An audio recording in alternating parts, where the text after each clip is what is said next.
Konfederasi Serikat Pekerja Indonesia bersama Koalisi Serikat Pekerja Partai Buruh menegaskan komitmennya untuk terus mengawal proses pembentukan Undang-Undang Ketenagakerjaan yang baru sebagai tindak lanjut putusan Mahkamah Konstitusi.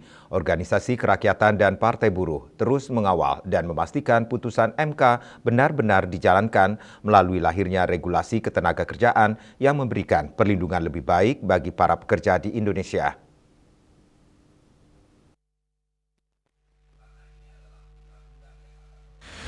Presiden KSPI yang juga Presiden Partai Buruh, Said Iqbal, menegaskan bahwa perjuangan KSPPB bukan sekedar mendorong perubahan sebagian pasal dalam Undang-Undang Cipta Kerja, tetapi memastikan Indonesia memiliki Undang-Undang Ketenagakerjaan yang benar-benar baru dan berpihak pada keadilan.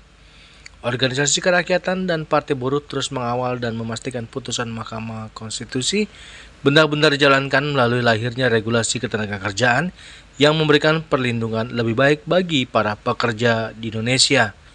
Sejak dibentuk, KSPPB telah menghimpun dukungan dari 72 organisasi yang terdiri atas Partai Buruh, berbagai konfederasi serikat pekerja, federasi sektoral, serikat pekerja kampus, pekerja medis dan kesehatan, pekerja media, buruh migran, awak kapal, seperti Serikat Petani Indonesia, dan pekerja transportasi online.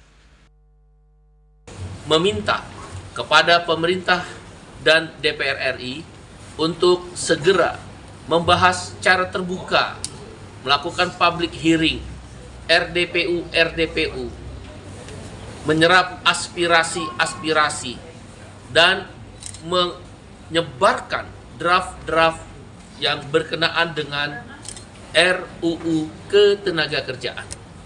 Karena keputusan Mahkamah Konstitusi nomor 168 tahun 2024 yang gugatannya dimenangkan oleh Partai Buruh telah memerintahkan paling lambat Oktober 2026 sudah dibentuk undang-undang baru, bukan revisi undang-undang. Hal ini juga telah kami sampaikan kepada Bapak Presiden Prabowo Subianto dalam satu pertemuan di Halim Airport pada tanggal 28 April 2026 yang lalu, sebelum May Day, dengan didampingi oleh pimpinan DPR antara lain Bapak Sufmi Dasko Ahmad, yang menyatakan sebelum Oktober 2026 berjanji akan mengesahkan undang-undang baru tentang ketenagakerjaan. Dan juga KSPPB sudah resmi.